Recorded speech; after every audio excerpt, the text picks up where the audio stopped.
Well, thank you everyone for joining. Good afternoon, good morning. Our first presenter today will be Dr. Stafford, which I think everybody's familiar with.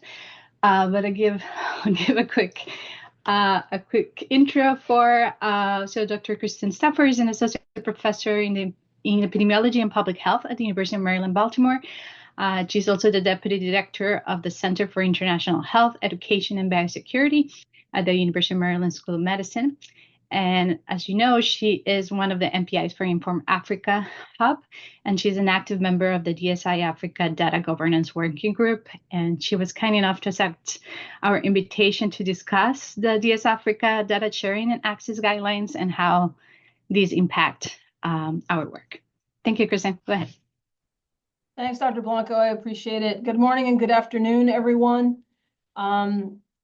Thanks for having me. Thanks for the invitation to discuss the data sharing and access guidelines from DSI Africa. I'm going to walk through some slides. I encourage discussion during this. If you have questions, please just interrupt me. It's hard for me to see people raising their hands now that I'm sharing screen. So feel free. I'm also going to just turn off my video.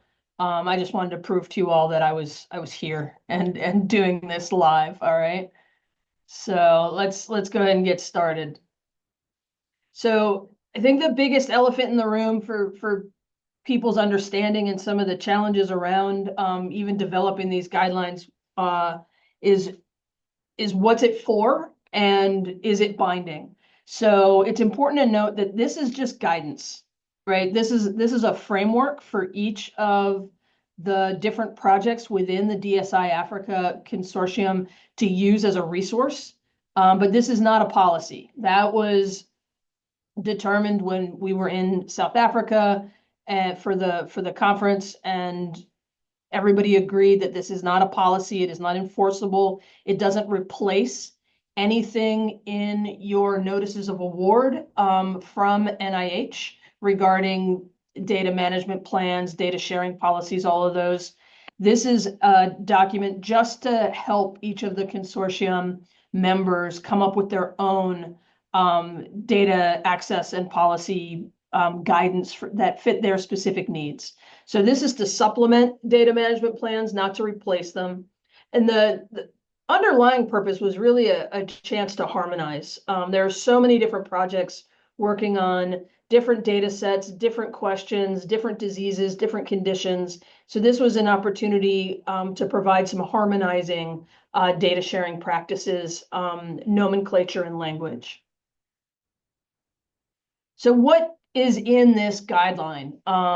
It's a living document, which means that it will be updated, generally at a minimum on an annual basis to address any new information, anything that's been confusing once people have tried to use it, and add to things as the landscape changes in terms of new country-specific policies or even global policies that come out. So understanding how to structure your data to facilitate sharing is one of the tools that we hope that you'll get from this guideline. Give you an idea of how to develop a plan to share the data from your consortium. Reminding you to set out in your own guidelines or policies for your own consortium, for your own project. How are people going to request data from you to share that data? Explain, what to do when a data sharing request is received. This is really important for maintaining institutional and project-specific knowledge. While I think the projects have been fairly stable in terms of personnel, from time to time, personnel changes. So if the person in your project who's responsible for the data management and sharing goes off for another opportunity or gets reassigned to a different project, guidelines like this that you do for your own consortium, for your own project, will help you maintain that information of, what to do when somebody asks for data from you or you want to ask for data from somebody else. And it also gives some information on how to differentiate between different types of data sharing requests, specifically internal versus external requests. It provides some information on types of data, so data sources. its associated metadata, where it's sourced from, the data providers, both within and outside the consortium. Reminds you to pay attention to the type of data so you can describe that in your own data management plan and data sharing documents. So, inferential data is data that arises from the analysis that you do. So for instance, in our consortium, in the Inform Africa consortium, we're using secondary data sources, but we're creating new things from those secondary data sources. Things like the Place Resilience Index, sometimes called the Social Vulnerability Index. That would be an inferential data. So it arose from the analysis that was conducted under our project. It wasn't explicitly contained in the source data. And it was created separately. So that's the kind of thing that we are posting for public use, for sharing. That'll be detailed in our own data sharing and management policies. Within this guidance is also some information for you to consider around accessibility. The data that you're using for your particular project, are there reuse conditions? So another example from Inform Africa, because we're using secondary data sources, the data that we're using belongs to somebody else. We've received permission to use it for our specific purposes, but we can't then go on and give it to somebody else to use for a completely separate purpose. What we do is we'll inform people how to request the same data that we requested if these requests come from outside of our particular project. Internally in our project, we rely on our DMAC to share that data internally within the consortium. So these are the nuances that each of your projects should consider including in your own data policies or adapting the data guideline for your specific use.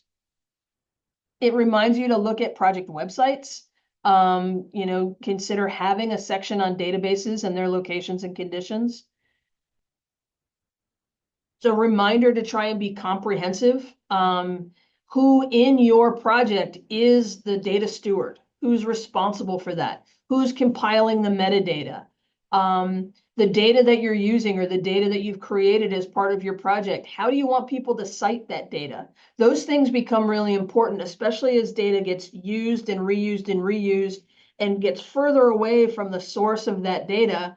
It's important to always cite back to the original generators of that data that you're using. So within this guideline is some information on how you might set about defining your citation requirements, trying to meet fair principles and fair requirements, any ethical information around your data, and ensuring individual confidentiality so that people who voluntarily contributed information to the data sets that you're using don't have their confidentiality compromised.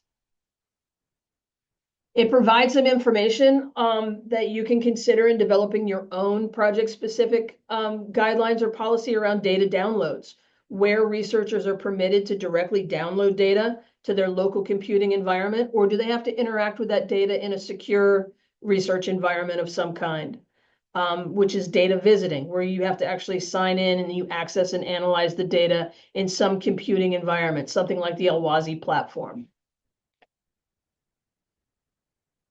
The guideline gives some information around data access requests, again, for each of your projects to consider. So, who do you provide the data to? Is it consortium member status? Are they part of your project? Are they outside of your project? Are they part of the broader DSI Africa consortium? Or are they completely outside of DSI Africa? So sharing within your project probably doesn't require a great deal of detail because that was all laid out in your application to NIH that you got funded for. Who within your project is going to be using data, how and with whom? Within the DSI consortium, are there other collaborations? Many of the projects got supplemental funding, which required sharing of data from the specific projects. And then again, when you move beyond to non-DSI Africa, into people outside of the consortium, what additional information do you want them to provide when they're requesting to use your data? Information around the specific data sets, how they're going to be requested, what's the purpose of access, any data sharing modality preferences. If you use something other than the Alwazi platform, If you're using, say, OSF or some other platform, what is the data sharing modality for your particular project? Countries and institutions where it's going to be held, protection measures, data protection impact assessments, things that are specific to the countries from which the data arose. It lays out some information on data request submission options. Each project is going to have to decide, and the consortium as a whole is going to have to decide, once this funding ends, how does this data remain accessible to others for use in their projects and in future projects? Is there going to be a centralized request portal where all of the consortium members come together and deposit their data? Or will it be research group specific? For us, we're doing this through our DMAC, where they manage the data requests coming through the system, and the PIs will remain involved in approving or not approving those external requests. It reminds you to lay out a review process. Is this truly open access where people just need to register on some kind of website, and as soon as their email is validated, do they automatically get access to the data? Or is there some kind of screening or review process that looks at why the data is being requested? In other projects that I've been involved with, we have these kind of scientific publication committees or these data use committees, and that's to make sure people aren't duplicating efforts. So if two separate groups submit the exact same type of proposal, they have the same research question, they want to use the same types of data, instead of approving two completely separate research projects that are doing the exact same thing, we try and introduce the two groups to see if they want to collaborate together. And if they don't, we generally do it on who submitted the request first. So source data provider who should manage directly reviewing the approval process. So who within your project, if somebody comes and let's say it's the heat group or another group, and I want to use climate data, who's going to review my request? Who's going to provide that approval? If it's inferential data that was created out of the particular project, is there kind of a research group data access committee that's going to review the release of these things? So again, within this guideline are things that each of your projects should think about in respect to your own project data and how you're going to document these processes for request and approval and that kind of thing. It also includes reminders around data transfer agreements, right? These data transfer agreements or DTAs are legal documents that outline all the terms and conditions under which your data can be shared, used, and how it's protected. And it reminds you that these DTAs should be executed before any data is shared between the people who have the data and the people who want the data. So, here's an example. There's a link here for an example on Zenodo that's looking at a specific DTA. It reminds you to think around the LWASI data catalog, right? So the hubs and projects are encouraged to upload their data sets, or at least descriptions of these data sets, to the LWASI data catalog to help with transparency and accessibility. Again, there are so many different projects working under DSI Africa that are looking at very different questions using very different data supports. It can be hard for an individual to go to each of those projects to try and get an understanding of what data is out there, what it's being used for. So submitting your metadata and descriptions of your data sets to LWASI to be able to say this is the breadth and depth of everything that the DSI Africa Consortium members are working on, it helps enhance transparency of the overall DSI Africa Consortium. And LWASI has instruments that they can provide you to capture that metadata and the locations of the DSI Africa project data sets. That's really it in a nutshell. That's the data sharing guidelines. In summary, as a recap, this is not a policy. You are not required to follow it, but we are hoping it provides you with some useful information and kind of guidance and frameworks that you can use to create your own data management and sharing policy for your particular project. And with that, I'll open it up for any questions. I'll turn my video back on. prove I'm still here. Thank Any you, Kristen. questions? Yeah. Any questions, comments for Kristen?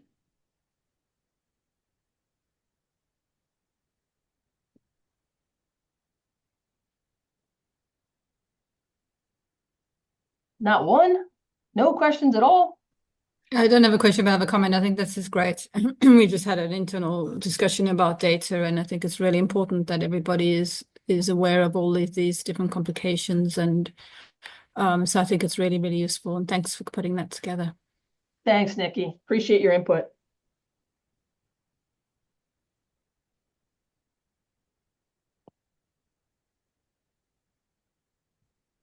Thanks, Catherine. It's a question. So I see, Peter, how do you define what data is relevant and stored? So that's a good question. It comes down to your project. In our case, for again, I can speak to what we're doing in Inform Africa.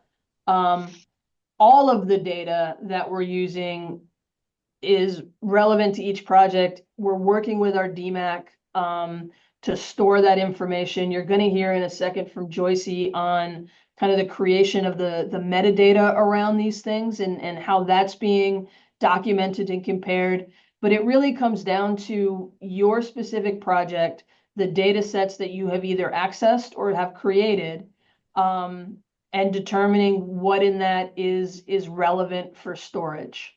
It's going to depend on the type of data that you're working with and what is created out of your particular project.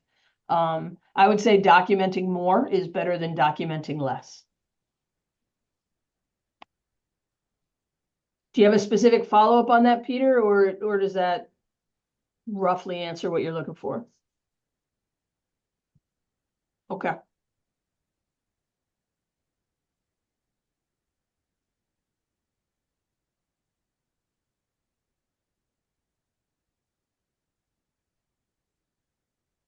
All right. With that, if there are further questions, I'll monitor the chat and I can answer them in the chat, but I'll yield back. Oh, go ahead, Peter. Okay, yeah, Kristen, yeah. So a follow-up question I have is so I'm looking at the raw data, just maybe collected and then prior to any kind of maybe structuring or analysis, right?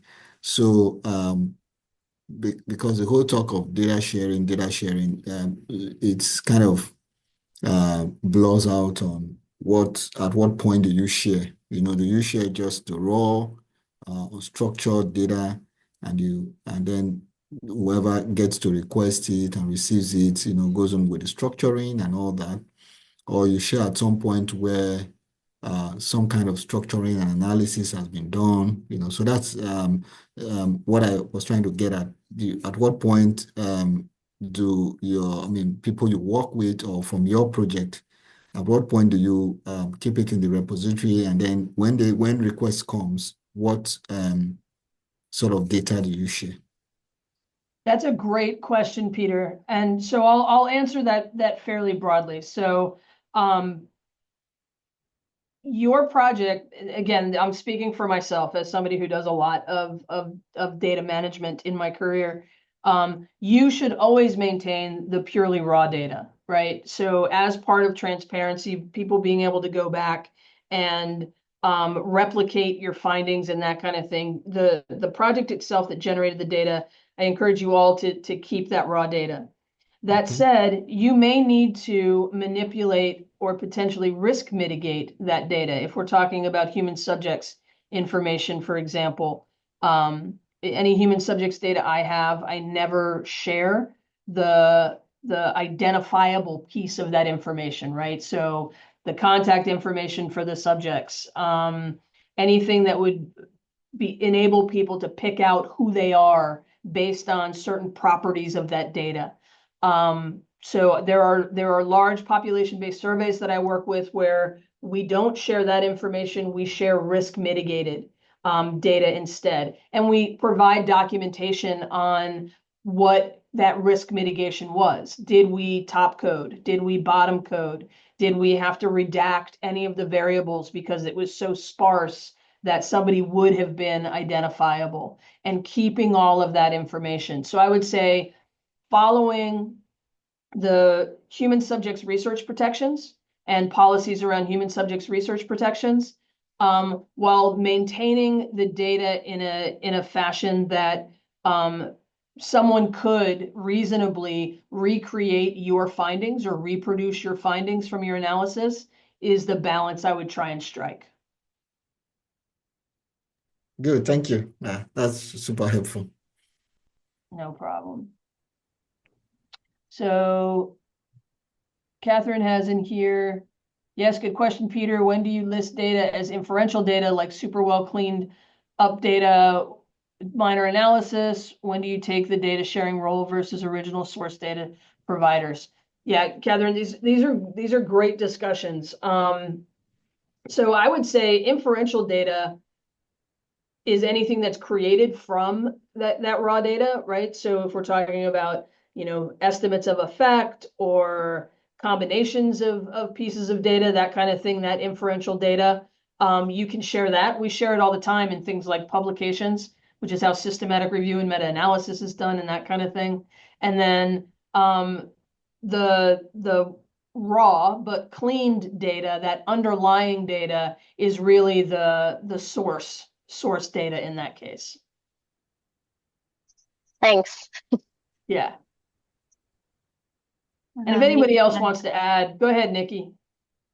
Yeah, I've had like endless discussions with Donrich about this. What is the difference between inferential and when does it become inferential? Can you clean it up and then it's not inferential?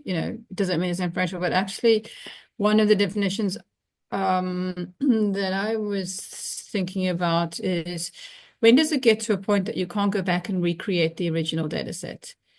And, once you've combined it with a whole lot of other data sets, it becomes now you can't see where in each of the pieces came from. And so you cannot recreate it. So as soon as you can recreate it, if you share it onwards and somebody can recreate the original data set, well, then you are essentially sharing the original data set. But it is a difficult question because how much change do you have to make it become inferential?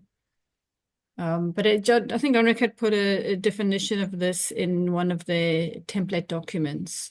Yes. You did explain it reasonably well. Yeah, I agree. I agree that it's in there, and we had long discussions about what it really is. And this is going to depend on your particular science, right? I'm an epidemiologist. I'm going to interpret inferential data from the lens of an epidemiologist, whereas a climatologist or a social researcher or something might interpret that source data versus inferential data slightly differently. Go ahead, Samson, I see your hand. Yeah, I've always wondered, who owns inferential data? Is it the primary person or the person who generates it? And then also another question is there now a second round of risk mitigation? I've always felt that even though you have de-identified at the personal level, you have now identified at the population level. You put people into risk groups. I've always wondered that. I didn't even, I wasn't going to bring it up, but you seem like you may have a good answer. Yeah, I can't promise you it's a good answer, Samson, but we, again, thinking to my work outside of DSI Africa, although we are using data from that work. So population-based surveys is part of what I do. In that case, we do risk mitigate at the individual level, but not at the risk category group. So, my field is HIV, for example. And so if we're asking people about the number of condomless sexual partners they've had in the last 12 months, we risk mitigate that information to get rid of kind of the tails, right? So super high counts, super low counts, whatever, something like that. We ask questions around, wealth that people have. So if someone has 3,000 head of cattle, and the next closest person has maybe 50 head of cattle, we will risk mitigate that, because chances are the person with 3,000 head of cattle, people in that village or in that country can figure out who that is fairly effectively. Okay. But we don't then risk mitigate again after we do that. Again, this is human subjects data, so this might not be relevant to all of the different projects everyone's working on. We risk mitigate at that individual level, but once we see that there's, you know, a profile of individuals who may be tested positive during the survey, we don't then mitigate at that population level. Got it. Yeah. It's a challenging question. I think governments need to be advised on it. Yeah, I would agree. It is a really, really challenging question. And yeah, so similarly, there's a lot of EMR data and things like that out there that once it's de-identified and anonymized, governments are still a little reluctant to share that information. I think for good reason. But it is the kind of debate and discussion that needs to be had to balance evidence-based decision making for policy, resource allocation, science inquiry, new discovery, and protecting individual privacy and confidentiality. Excellent, thanks. Yeah.